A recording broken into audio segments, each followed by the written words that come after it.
Welcome to Planet Classroom. I am Orb. Join me as your virtual guide on a journey of global learning called Planet Classroom. You will hear stories from artists, musicians, dancers, technologists, game makers, filmmakers, innovators, and creators of all kinds from around the world. It's time to engage our imaginations, share our ideas, and explore solutions for a brighter future for all. Our planet is a classroom where learning together brings us together. Today on Planet Classroom, we will travel around the world, from India to Kyrgyzstan, to Australia and many other nations, to speak to the directors of 5 films now showing on the Planet Classroom Network YouTube channel. We are joined by youth critics who will share their perspectives on these stories that change our lives.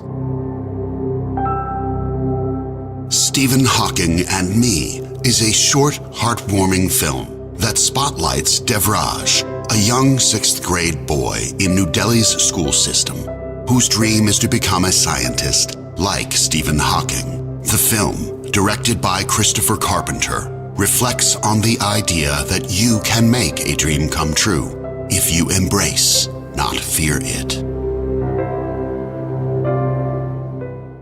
और फिर भी अपनी हिम्मत करके जैसे Stephen Hawking wheelchair पे बैठ के अपने सारे काम करता है, ऐसी तेजस में एक क्षमता है, मतलब वो उसके अंदर फोकस आता है कि मैं कर सकता हूँ। वो विकलांग होके भी इतनी हिम्मत रखा है कि साधारण बच्चों के साथ पढ़ रहा, तो ये भी एक बहुत बड़ी बात होती है। दोस्ती तो ये होती है जो जीना सिखाती है। I am Christopher Carpenter, and I am on Planet Classroom. I think the most important thing that an audience can take away from this film is an acknowledgement or a sense of awareness of the immense power of storytelling. But what's really interesting, though, is when stories work on a sort of subconscious level. Devraj and Tejas's friendship is covered in the film, something I think both of them really, truly cherish.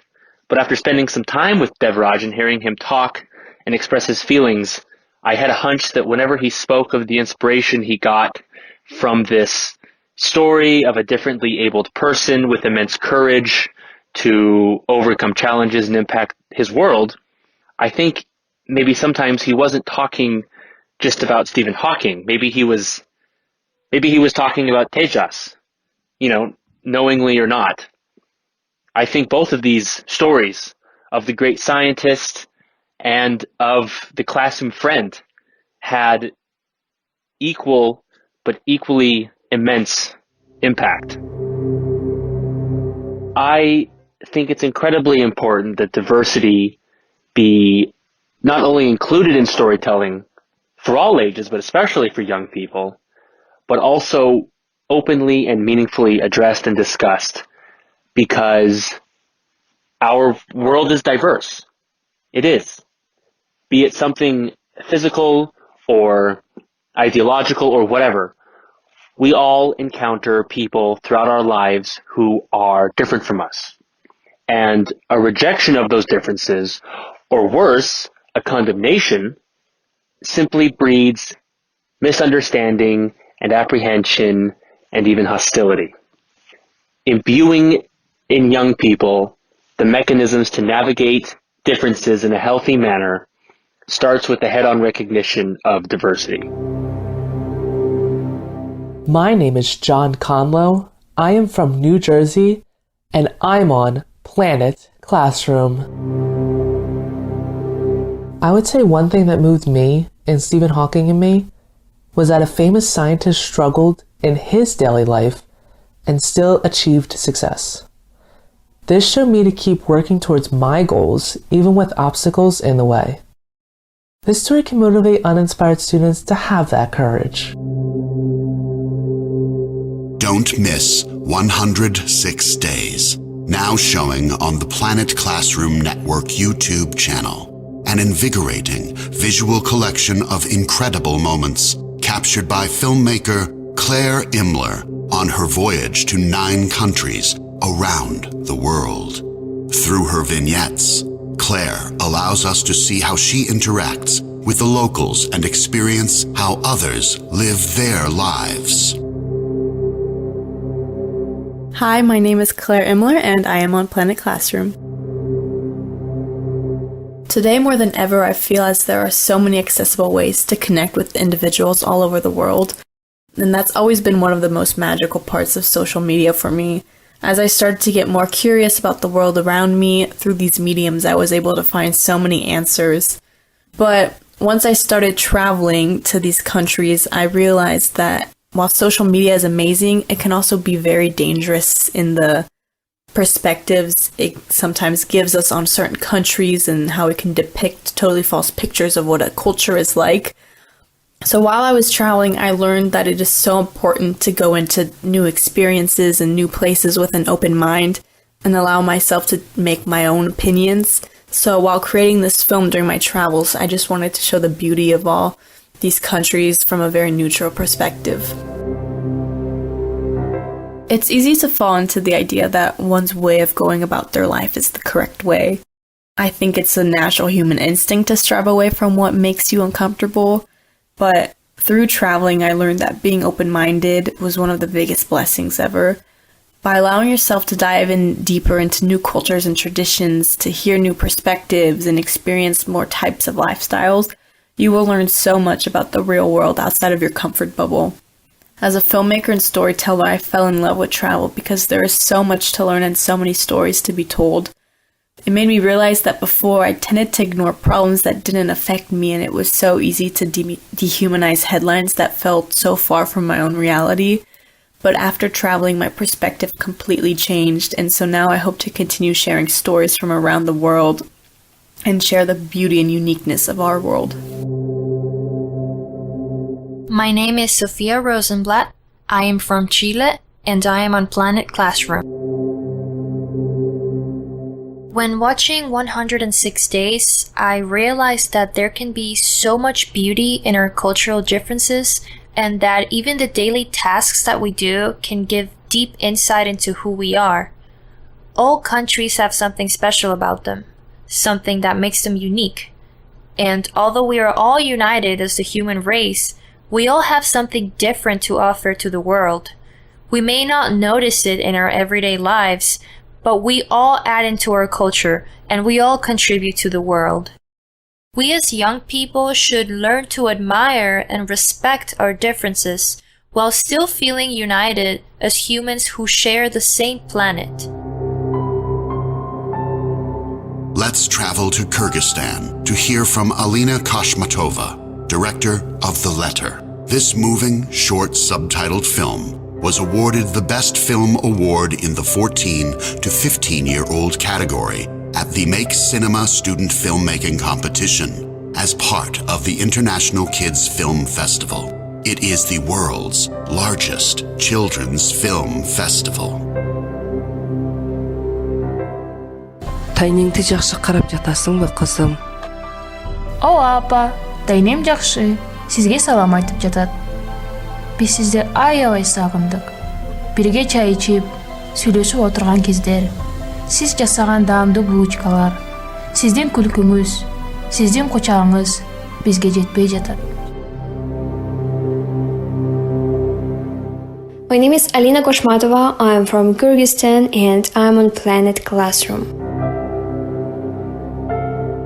To create this story, I was inspired by the tragic incident that happened in a printing house in Moscow in 2016, where women from Kyrgyzstan were killed in a fire. Based on this, I invented a story about the children of one of those women and showed how they lived in their homeland without their mother. In our country, you can often meet children whose parents go abroad to earn a living. This topic really touched me. I put myself in the shoes of these children and created a short film dedicated to the children of migrants. Family above all for Kyrgyz nation. Family relationship is very strong. Parents have to be separated from their children only in extremely exceptional cases. In my country, the unemployment rate is very high. Salaries are low. Many people cannot find a proper job. Thus, they have to work in another country to provide their children with clothing and food. In my film, I wanted to show the love and care between mother and child. Despite of being apart for so long, they support each other in letters. I like to take close-ups of people because in this way, in my opinion, you can convey more emotion. My lens is designed just for portraits and the whole film was shot with it. The emotions of the main character were supposed to convey all the pain of losing her mother, as well as the happiness of the young sister's support. My name is Patricia Pahinag, and I am on Planet Classroom. Growing up, my father worked in Hawaii, United States, while my mom and I stayed in the Philippines. Every few weeks, my dad would call and ask us how we were doing, similar to how the mom in the film wrote her letters. I remember responding the same way the daughter did, ensuring my dad that we were all doing okay. Watching the daughter read that notification letter made me realize how, as a child, I never considered how my dad was doing abroad. I took for granted what he was doing for us to survive, as we relied heavily on his support. There is definitely nothing more valuable than a family bond that can overcome thousands of miles in time. I am very much lucky and grateful to have been able to eventually migrate to the States with my family and now support my extended family back in my home country. It is important that we spend time with one another, forgive and take care of one another. Especially with how the world is going right now, I say treat each day like it is the last time we will ever see each other. That was probably one of the hardest things I had to do in my life. Because it's still not going to bring my child back. If it takes till the day of my passing, I'm going to get justice.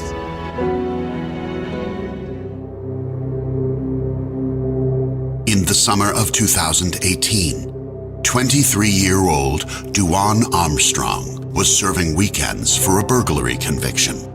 But one weekend, he never came home. Thus began his mother Barbara Doss's journey for truth and justice. Winner of the BAFTA Student Film Award for Documentary, What Happened to Dujuan Armstrong is directed by Lucas Gilkey.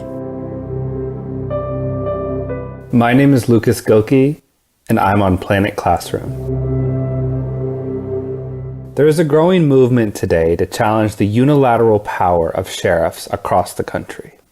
There are over 3,000 county sheriffs in this country, and they're often elected with little to no opposition, which results in very few checks and balances on their power. After Dujuan Armstrong died, his mother Barbara was not even able to get the coroner's report or any clear answers to how he died. She didn't begin receiving any of this information until about 1 year later, after prosecutors chose to not file any criminal charges against the deputies.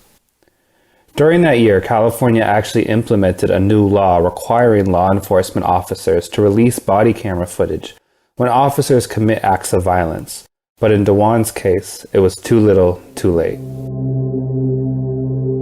My hope is that films like these galvanize people, reach their emotional core, their intellectual curiosity, their rage at injustice. Films have a unique way of bringing together our left and right brains through storytelling and provide a powerful jumping-off point for movement organizing. My hope is that films like these can move a wide range of people, including legislators. My name is Matthew Wogan, and I'm on Planet Classroom. The biggest thing about this film that inspired me was the mother of Dujuan being strong enough to tell this story. No parent should ever have to bury a child. Her strength and perseverance to right this wrong of her son's death is inspiring. My biggest takeaway from this film is always stand up to injustice. Even when it feels like a losing battle, never give up. Remember the bingle jingle? Inviting the world to mix and mingle where a fair go was your welcome mat. Unless you're of caramel descent, then ain't nobody got time for that. When idiots spit Osama bin Laden at my brother, I'm confused as to why. On Australia Day, when the night sky spews bigot bile, I'm left traumatised when a teen rips off my uncle's turban. I'm an enraged flame of pain and shame and sorrow for tomorrow when a hooning ute throws a rotten peach at my dad and screams, "Go home, you bloody terrorist!" We've been right at home for the past 150 years. I'm not the one that's a freak. I'm fully sick. Winner of Peace, a short film shot in Melbourne, Australia, is the story of a young Sikh poet named Sukhjit Kaur Khalsa, who uses her spoken word to address the discrimination faced by Sikhs and other minorities in her community. The film is co-produced and co-directed by Marissa Kelly. My name is Marissa Kelly, and I'm on Planet Classroom.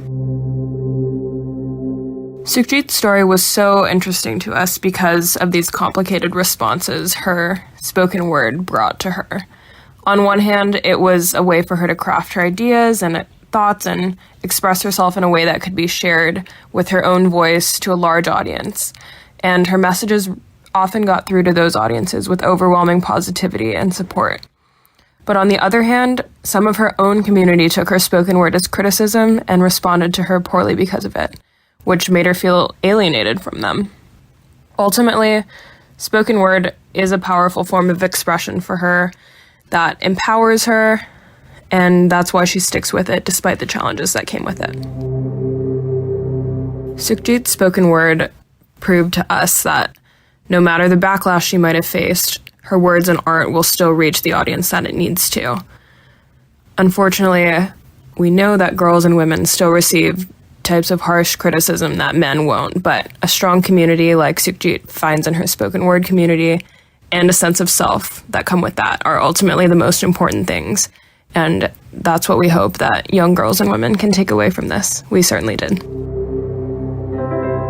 We actually didn't spend too much time with Sukhjit and her father, but from my memory, it seemed like kind of a touchier and complicated subject, but that's like all of our relationships with our parents. Ultimately, Sukhjit felt like she was having trouble figuring out the expectations coming from her family and community, along with who she is outside of them. But on top of that, she knows that her parents love and support her. They just seem to show it in a different way than she would.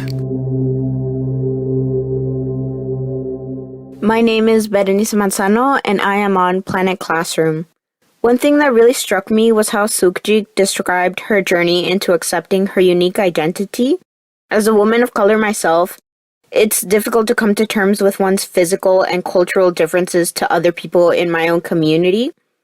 Being a first-generation Mexican-American, the constant love-hate relationship one has with one's identity and community becomes an internal struggle one has to come to terms with and embrace.